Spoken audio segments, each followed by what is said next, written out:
नमस्कार। इन खबर में आपका स्वागत है। सुप्रीम कोर्ट ने बहुत ही महत्वपूर्ण फैसला दिया है और उसने मराठा आरक्षण को असंवैधानिक ठहराते हुए खत्म कर दिया है। इस मसले को लेकर के महाराष्ट्र में 2017-18 से ही राजनीति हो रही है और ये मसला सुप्रीम कोर्ट के पास पहुंचा था, जिसमें सुप्रीम कोर्ट ने कहा है कि 50% की सीमा को क्रॉस नहीं किया जा सकता और यदि कोई भी राज्य इसको क्रॉस करता है तो फिर वह असंवैधानिक होगा और इसी आधार पर मराठा आरक्षण को उसने खत्म कर दिया है। 2018 में महाराष्ट्र की सरकार ने वहां पे जो सामाजिक और शैक्षणिक रूप से पिछड़े बता करके मराठों को आरक्षण दिया था।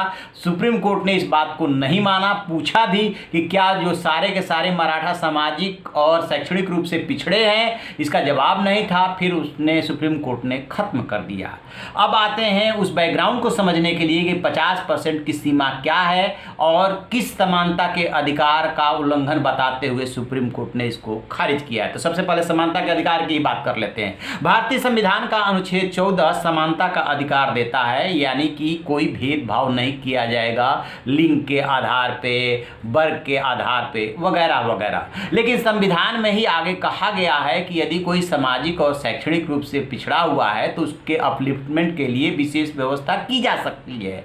तो यही है समानता का अधिकार। उसी के तहत 50% की सीमा निर्धारित की गई इंदिरा साहनी केस में। दरअसल तब 1992 में ये केस सुप्रीम कोर्ट के सामने आया था। संवैधानिक बेंच ने इस पर फैसला दिया था, 9 जजों की बेंच ने, और तब उसने जो है ये कैप लगा दिया था कि किसी भी सूरत में आरक्षण 50% से ज़्यादा नहीं होगा। यानी कि यदि शैक्षणिक संस्थान है या सरकारी नौकरी है, 10 पोस्ट है, तो 5 से ज़्यादा आरक्षण आप नहीं दे सकते। तर्क ये कि यदि आप जो है 5 से ज़्यादा आरक्षण देते हैं तो जो समानता का अधिकार है कि हर व्यक्ति को बराबर कंपटीशन का, नियुक्ति का, शिक्षा पाने का अधिकार मिलेगा, उसका उल्लंघन होगा।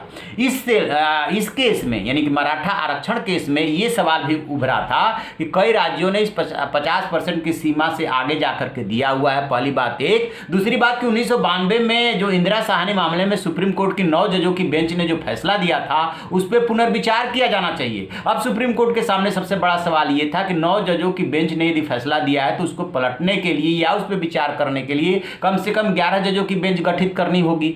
तो वही बात सुप्रीम कोर्ट ने कहा कि इस पर पुनर्विचार की भी जरूरत नहीं है, जो वो फैसला आया था एकदम सही है। हम 5 जज, अशोक भूषण के नेतृत्व में 5 जजों की बेंच सुनवाई कर रहे थे, हम 5 जज इस नतीजे पर पहुंच रहे हैं कि 50% के कैप को नहीं हटाया जाना चाहिए, इससे समानता के अधिकार का अतिक्रमण होता है, लिहाजा मराठा आरक्षण असंवैधानिक है, उसको खारिज किया जाता है। इसके बाद सवाल ये उभर रहे हैं कि जो कई राज्य दे रखे हैं 50% की कैप को क्रॉस करके, क्या उनके आरक्षण भी जो है असंवैधानिक हो जाएंगे या उनको सुप्रीम कोर्ट के सामने फिर चैलेंज करना पड़ेगा, या केंद्र सरकार ने जो दे रखा है आर्थिक रूप से पिछड़े लोगों को, जो सवर्णों को 10% आरक्षण दिया था, उस पर भी सुनवाई अलग से चल रही है, उस पर भी बहस होगी, वो भी इसके दायरे में आएगा। ये सब कुछ भविष्य पे निर्भर करेगा।